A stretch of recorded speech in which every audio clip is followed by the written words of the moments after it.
ये पुल जो बीच में से तहस नहस हुआ है, ये गुजरात का पुल तहस नहस नहीं हुआ, ये गुजरात मॉडल तहस नहस हुआ है। अस्पताल में मुर्दे भी सजाए जाएंगे जैसे अस्पताल सजाया जा रहा है। अरे मरम्मत होनी चाहिए पुल की, हो रही है अस्पताल की। और हम उस हुसैन पठान को सलाम करते हैं जिसने अपनी जान पे खेल करके अब तक 50 से ज़्यादा लोगों की जिंदगियां बचाई हैं। ये मुसलमानों के खिलाफ जहर उगलते हैं, पर आज वही देश के मुसलमान हैं जो अपने आप को साबित करके दिखाते हैं कि भाईचारा निभाने में और देश को जब जब हमारी जरूरत पड़ेगी हम बिल्कुल एड़ी चोटी का जोर लगा के खड़े होंगे। जो हुसैन पठान ने इंसानियत अपनी पेश करी है, ये भारत के हर बच्चे को इंसानियत पेश करने की जरूरत, तब हमारा भारत मजबूत बनेगा। अन्य भक्तों को सपोर्ट करने से हमें एक बात आज भी समझ में नहीं आती, देश में कोई भी बात होती है अन्य भक्त कहते हैं आप राजनीति कर रहे हो। अरे सवाल क्यों नहीं करेंगे आप, ये बात बताओ। हर एक छोटा सा बच्चा भी अपने बाप से सवाल करता है कि पापा बताओ मेरे को बड़ा होकर क्या बनाओगे, मेरे लिए आपने क्या सोचा। और हम देश की सरकार को 2 बार बना दिया, हम नहीं पूछेंगे आप हमारे लिए क्या कर रहे हो। आप ये देखिए ना, हर चीज को छुपाने में लगे हुए हैं। जब ट्रंप यहाँ पे आते हैं तो गरीबी की दीवार खड़ी कर देते हैं गरीबों को छुपाने के लिए। अरे क्या क्या छुपाओगे, अस्पताल की गंदगी सोशल मीडिया के द्वारा जब हम आम आदमी तक पहुंच सकती है तो क्या मोदी जी तक नहीं पहुंच रही। आदमी शर्म के मारे डूब के मर जाए। अरे यार, एक शोक सभा में आप जा रहे हो, शोक सभा में जब एक आदमी जाता है तो वो ये भी नहीं देखता मैंने पहना क्या है, मैंने ओढ़ा क्या है। पर मोदी जी के लिए पूरा इवेंट ऑर्गेनाइज हो रहा है। अस्पताल की रात रात में सूरत बदल दी गई, रात रात में पेंट कर दिए गए। आप ये बात बताइए। और एक सबसे बड़ा सवाल आम आदमी सरकार से है, आम आदमी के विधायकों के दिल्ली के अंदर ट्वीट होते हैं कि गुजरात में कुछ बड़ा होने वाला है। ये संगीन आरोप नहीं है, ये जांच का विषय है कि आम आदमी के 4 विधायकों के ट्वीट मैं आपको दूंगा, आप साथ में लगाओ।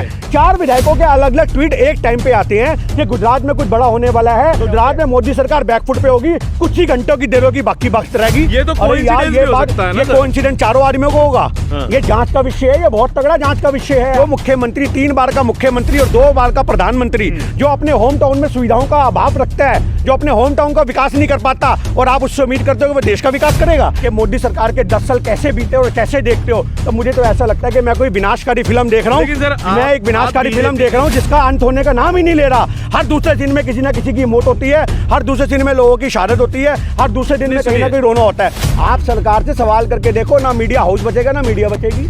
सारी की सारी मीडिया तो इनकी खरीदी हुई मीडिया है। तो आज ये वही मीडिया है और मोदी जी के हाथ में चिराग है जो उसको रोड रगड़ते रहते हैं और मीडिया निकल के बाहर आती है और बोलती है बताओ आका हम कौन सी खबर चलाएं, बताओ आका हमें क्या करना है, हमारे लिए क्या आदेश है। तो आप ये उम्मीद करते हो कि बिके हुए गुलाम लोग जो हैं वो देश के लोकतंत्र को बचाने का काम करेंगे। कि सर मोरवी में जो घटना हुई है उस पर जो टीवी मीडिया के रिएक्शंस आ रहे हैं कि वो जो घटना है वो जनता की गलती से ही हुई है, उसको आप किस तरीके से देख रहे हैं? देखिए, सबसे पहली बात तो हम यहाँ पे इल्ज़ाम नहीं लगा रहे, पर हमारे मोदी सरकार से, प्रशासन से, मीडिया से सवाल है।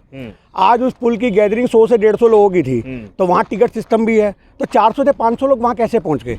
सबसे बड़ा सवाल तो प्रशासन से है कि जब आपको पता है कि वहाँ पे जाने की जगह नहीं है तो आप 400-500 लोगों को जाने की अनुमति कैसे दे रहे हो? दूसरी बात कि अभी जुम्मा वो आपको पता है पुल रिपेयर हुआ था, उसके बाद तुमने उसकी फिटनेस का टेस्ट करवाया, तुमने चेक करवाया कि वो पुल फिटनेस में है, पास या नहीं है, तुमने कैसे जाने दिया वहाँ पे लोगों को?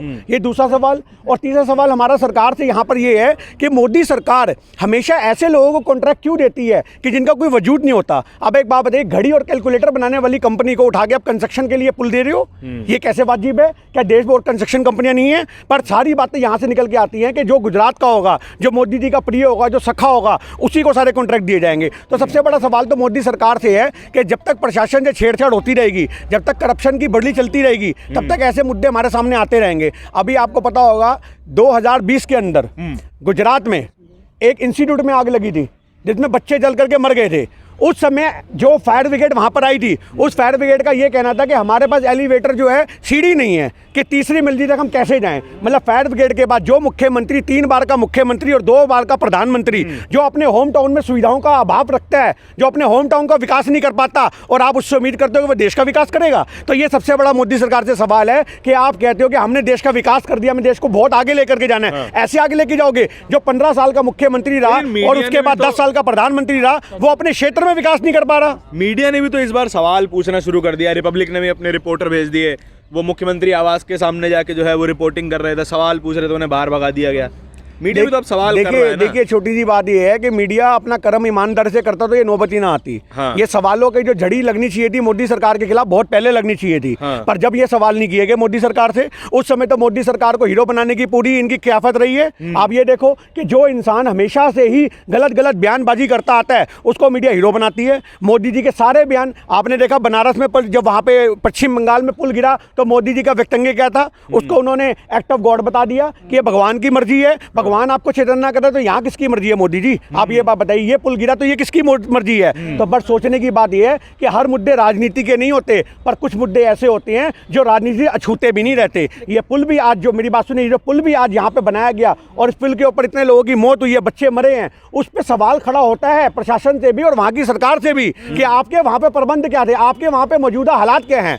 ये चीज ताबड़तोड़ एक्शन तो जारी है, सफाई कर्मी को, टिकट बांटने वाले, बेचने वाले को, सबको गिरफ्तार तो कर लिया गया। आप देखिए, एक छोटी सी बात, जब इतना बड़ा संगीन मुद्दा बनेगा, इतने लोगों की लाशों के ऊपर राजनीति होगी, तो क्यों नहीं वहाँ पे आपको ये लगेगा कि लोग पकड़े जाएंगे? यहाँ पकड़े जाना मुद्दा नहीं है। इतनी बड़ी बड़ी घटनाएं हो जाती हैं, सरकारें सोई रहती हैं। आप ये देखिए कि अस्पतालों की रिपेयरिंग हो रही है क्योंकि मोदी जी ने वहाँ पे जाना है। अरे वो दिन दूर नहीं है कि मुर्दों को भी सजा के रखेंगे क्योंकि मोदी जी उनको देखने आ रहे हैं। आप इस चीज को देखिए, अस्पताल में मुर्दे भी सजाए जाएंगे जैसे अस्पताल सजाया जा रहा है। अरे मरम्मत होनी चाहिए थी पुल की, हो रही है अस्पताल की। आप ये बात बताइए। अरे आप ये देखिए ना, हर चीज़ को छुपाने में लगे हुए हैं। जब ट्रंप यहाँ पे आते हैं तो गरीबी की दीवार खड़ी कर देते हैं गरीबों को छुपाने के लिए। अरे क्या क्या छुपाओगे? अस्पताल की गंदगी सोशल मीडिया के द्वारा जब हम आम आदमी तक पहुँच सकती है तो क्या मोदी जी तक नहीं पहुँच रही? एक आदमी शर्म के मारे डूब के मर जाए। मेरी बात समझिए। मणिशंकर अय्यर जी के वर्ड आज भी याद आते हैं जो उन्होंने बोले थे, और हमें लगता है उन्होंने कुछ गलत नहीं बोला था। जो राष्ट्रों के ऊपर भी राजनीति करते हैं, आज अस्पताल के अंदर, अरे यार एक शोक सभा में आप जा रहे हो, शोक सभा में जब एक आदमी जाता है तो वो ये भी नहीं देखता मैंने पहना क्या है, मैंने ओढ़ा क्या है, पर मोदी जी के लिए पूरा इवेंट ऑर्गेनाइज हो रहा है। अस्पताल की रात रात में सूरत बदल दी गई, रात रात में पेंट कर दिए गए। आप ये बात बताइए, ये क्या इवेंट हो रहा है क्या मोदी जी का?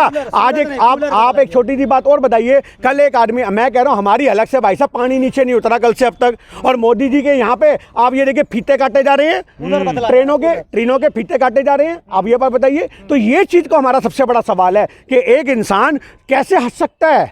आप ये बात बताइए। उद्घाटन समारोह में मोदी जी जाके नारियल फोड़ रहे हैं और वहां पे ट्रेनों को हरी झंडी दिखवा रहे हैं। ये कैसे कर सकता है एक आदमी, एक प्रधानमंत्री पद पे? अरे भाई साहब, एक शोक सभा भी कोई चीज होती है। एक आदमी का पड़ोसी भी मरता है ना, तो गांव के अंदर 13 दिन तक चूल्हा नहीं जलता। अगर शहरी लोगों की भी बात कर दी जाए तब भी आदमी अपने पड़ोस के मरने पर इतना दुख व्यक्त करता है कि अपने घर में शोर शराबा नहीं होने देता, और ये वहां पे मीडिया के ऊपर हल्ला मचा रहे हैं, देखो जी ये ट्रेनें पास कर दी गई।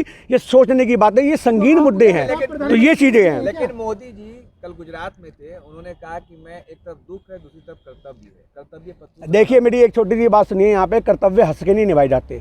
कर्तव्य निभाने वाले आदमी, मेरी बात समझिए, कर्तव्य निभाने वाले आदमी उन कर्तव्यों को 2 दिन के लिए टाल भी सकते हैं।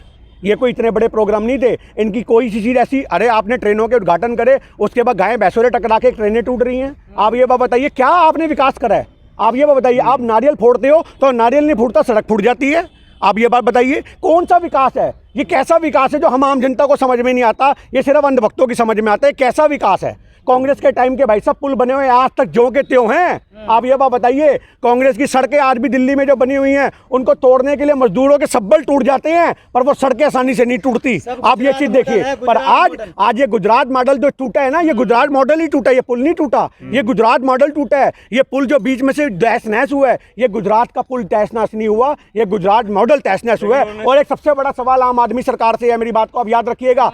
आम आदमी के विधायकों के दिल्ली के अंदर ट्वीट होते हैं कि गुजरात में कुछ बड़ा होने वाला है। आप ये बात बताइए। ये संगीन आरोप नहीं है, ये जांच का विषय है कि आम आदमी के 4 विधायकों के ट्वीट में आपको दूंगा, आप साथ में लगाओ। आप मेरी बात समझिए। उनके विधायक कहते हैं, 4 विधायकों के अलग अलग ट्वीट एक टाइम पे आते हैं कि गुजरात में कुछ बड़ा होने वाला है और ये बैकफुट पे आने वाली है। अभी गुजरात में मोदी सरकार बैकफुट पे होगी, कुछ ही घंटों की देर होगी, बाकी वक्त रहेगी। ये तो कोइंसिडेंस चारों आदमियों को होगा। ये जांच का विषय है, ये बहुत तगड़ा जांच का विषय है। आप मेरी बात समझिए। पुलवामा के वक्त भी हमने कहा था जांच का विषय है, ना पुलवामा पे जांच हुई, ना इस पे एक शांतिप्रिय जांच होगी। अगर ये जांच सही तरीके से हुई तो पुलवामा का भी खुलासा होता कि वो 40 जवानों की जो बस थी, उस बस से वहां से लोगों को जाने कैसे दिया गया। ये सब चीजें इलेक्शन के टाइम में क्यों होती है? क्योंकि इलेक्शन के टाइम पे वोट बैंक पक्का करना होता है। और ये मैं आपको एक बात बता दूं, अगर इसकी सही महीने में जांच होगी तो ये वो बात दूर नहीं है कि ये पता लग जाएगा कि आम आदमी पार्टी को चुनावी रणनीति में फायदा पहुंचाने की कोई किफायत ना हो। आप ये भी बात रखिए, आप मेरी बात समझिए। ये हम जी, ये तो जांच का विषय है, हम इसमें क्या बोले। लोगों की इतनी मौत होगी, इतने लोग मर गए, पर हम आज उस भाई को भी बहुत सैल्यूट करते हैं कि मेरी बात सुनिए। ये खुद हारना चाहती है। मैं अरे भाई साहब, उनको पता है हमारा वोट बैंक तो है नहीं है। अगर कांग्रेस एक बार वहां पे गढ़ बना गई तो 2024 में कांग्रेस को हिलाना बहुत मुश्किल है। राहुल जी की जो भारत जोड़ो यात्रा चल रही है, उसने पूरे देश को एक कर दी है। ये बहुत अच्छे से जानते लेकिन हैं। सर, और गुजरात इनको ये के बात पता है कि अंदर- हमारी गुजरात बी के टीम अंदर तो already खराब है ना स्थिति। इनको अरे भाई साहब 66 विधायक है, क्या खराब है? लेकिन आप एक बात on बताओ, ground कैसे है? आप एक On बात बताओ, ground कहाँ है? 66 विधायक है, क्या खराब है? लेकिन इन्होंने जितने जानकर- भी debates मैं क्या कहना चाह रहा हूँ, ये जान के प्रोजेक्ट किया गया आम आदमी पार्टी को वहां पे पहुंचाने के लिए। हाँ। ये बी टीम है, आप इसको समझो। मीडिया जो है आम आदमी पार्टी को सपोर्ट कर रही है। क्यों नहीं करेगी भाई साहब? दिल्ली के अंदर नर्क बना रखी है लोगों की जिंदगी, कहाँ मीडिया दिखाता है? हाँ। अस्पतालों के अंदर आप जाओ, आपको इलाज नहीं होगा। अरे आप एक बात कर रहे हो, आज रामपुर का आया एक आदमी, मैं नाम नहीं लूंगा, उसके पिता का यहाँ पे इंतकाल हो गया, दोनों फेफड़े खराब थे, वो वेंटिलेटर पे लेटा है, उसका पिता बात कर रहा है, अगली सुबह उसका पिता की मौत होगी क्योंकि वो मुस्लिम था। उसने बोला कि मेरे को कागज दिखाओ, मेरे पिता को क्या ट्रीटमेंट करा, बोले कोई कागज नहीं, डेड बॉडी ले जानी, ले जाओ। सफदरजंग अस्पताल का हाल है। तो आप कैसे कह सकते हो कि ये दिल्ली के अंदर ये चीज़ें नहीं होंगी? पर हम एक बात कहना चाहते हैं कि जितना मर्जी ये भारत को तोड़ने की कोशिश कर लें, जितनी मर्जी साजिशें कर लें, पर ये भारत हिंदू मुस्लिम सिख ईसाई सबका भारत है। और हम उस हुसैन पठान को सलाम करते हैं जिसने अपनी जान पे खेल करके अब तक 50 से ज़्यादा लोगों की ज़िंदगियाँ बचाई हैं। ये मुसलमानों के खिलाफ जहर उगलते हैं, पर आज वही देश के मुसलमान हैं जो अपने आप को साबित करके दिखाते हैं कि भाईचारा निभाने में और देश को जब जब हमारी जरूरत पड़ेगी हम बिल्कुल एड़ी चोटी का जोड़ लगा के खड़े होंगे। एक हुसैन पठान नाम के व्यक्ति ने 50 से ज़्यादा लोगों को बचाया है। आप इस चीज को देखिए, यही भारत जोड़ो यात्रा का असर है। लोग कहते हैं कि भारत जोड़ो यात्रा, आपको पता होगा राहुल कन्वर जो है नड्डा जी का इंटरव्यू करता है और नड्डा से इंटरव्यू में पूछता है कि आप बताओ कि भारत जोड़ो यात्रा क्यों जरूरी है, तो नड्डा साहब जवाब देते हैं ये तो राहुल जी से पूछो क्यों जरूरी है। तो यही हम नड्डा साहब को जवाब देते हैं, ये भारत जोड़ो यात्रा इंसानियत को बचाने के लिए जरूरी है। जो हुसैन पठान ने इंसानियत अपनी पेश करी है, ये भारत के हर बच्चे को इंसानियत पेश करने की जरूरत है, तब हमारा भारत मजबूत बनेगा। अन्य भक्तों को सपोर्ट करने से हमें एक बात आज भी समझ में नहीं आती, देश में कोई भी बात होती है अंधभक्त कहते हैं आप राजनीति कर रहे हो। अरे सवाल क्यों नहीं करेंगे? आप ये बात बताओ। आज एक छोटा सा बच्चा भी अपने बाप से सवाल करता है कि पापा बताओ मेरे को बड़ा होकर क्या बनाओगे, मेरे लिए आपने क्या सोचा? और हम देश की सरकार को 2 बार बना दिया, हम नहीं पूछेंगे आप हमारे लिए क्या कर रहे हो, आप हमारे लिए क्या मजबूती से पेश करोगे? पर इस सरकार में कोई विकास नहीं होगा। हमें तो ऐसा लगता है, लोग जब पूछते हैं कि मोदी सरकार के 10 साल कैसे बीते और कैसे देखते हो, तो मुझे तो ऐसा लगता है कि मैं कोई विनाशकारी फिल्म देख रहा हूँ। मैं एक विनाशकारी फिल्म देख रहा हूँ जिसका अंत होने का नाम ही नहीं ले रहा। हर दूसरे दिन में किसी ना किसी की मौत होती है, हर दूसरे दिन में लोगों की शहादत होती है, हर दूसरे दिन में कहीं ना कहीं रोना होता है। ये विनाशकारी फिल्म का अंत 2024 में जरूर हो जाए, ऐसी हम कामना करते हैं। लेकिन सर, कांग्रेस के जब राज्यों में हम बात करते हैं तब कांग्रेस शांत हो जाती है। राजस्थान में इतनी जातिवादी घटना होती हैं तब ये कांग्रेस का जातिवाद कोई- नहीं, जातिवाद तो आदमी के दिमाग में है। ये इसमें कांग्रेस क्या करेगी? मेरी बात सुनिए, मेरी बात सुनिए। कांग्रेस की मेरी बात सुनिए, मेरे को पता है जहाँ बच्चे की बात करोगे। नहीं, मैं ताज़ा खबर बताऊंगा आपको। सवाल ये है, सवाल पूरा सुनिए। प्रधानमंत्री पंजाब जाते हैं और वहाँ पे जब सिक्योरिटी ब्रीच होता है तो फिर हंगामा मच जाता है। लेकिन इतनी बड़ी घटना होती है वहाँ पे, मीडिया खामोश है, मीडिया चुप है, कुछ नहीं बोल रही है। किस मुद्दे पे नहीं बोल रही मीडिया? ये जो हादसा हुआ ब्रिज हादसा, क्यों होगी भाई? मीडिया क्यों बोलेगी? मीडिया को अपनी नौकरी गंवानी है। आप ये बात बताइए, मीडिया को अपनी नौकरी गंवानी है। सारे एंकरों को पता है उनका क्या हाल होने वाला है। आप सरकार से एक बार सवाल तो करके देखो, आप सरकार से सवाल करके देखो, ना मीडिया हाउस बचेगा ना मीडिया बचेगी। सारी की सारी मीडिया तो इनकी खरीदी हुई मीडिया है। लेकिन जिस तरह मीडिया दूसरे स्टेट में जिसे कांग्रेस का राज होता है और बंगाल की बात करते हैं, छोटी घटना में हंगामा पीट तो भैया गुलाम कभी गुलाम कभी अपने आका के खिलाफ सवाल करता है क्या? आप ये बात बताओ। आपने वो जिन वाली बचपन की कहावतें तो सुनी होंगी, जब जिन को रगड़ो तो जिन बाहर आता था, बोलो आका मैं आपके लिए क्या कर सकता हूँ। तो आज ये वही मीडिया है और मोदी जी के हाथ में चिराग है जो उसको रोज रगड़ते रहते हैं और मीडिया निकल के बाहर आती है और बोलती है बताओ आका हम कौन सी खबर चलाएं, बताओ आका हमें क्या करना है, हमारे लिए क्या आदेश है। तो आप ये उम्मीद करते हो कि बिके हुए गुलाम लोग जो हैं वो देश के लोकतंत्र को बचाने का काम करेंगे? आज हमारे देश के लोकतंत्र को कमज़ोर किया जा रहा है, उसको बचाने के लिए सिर्फ और सिर्फ कांग्रेस को लाना पड़ेगा।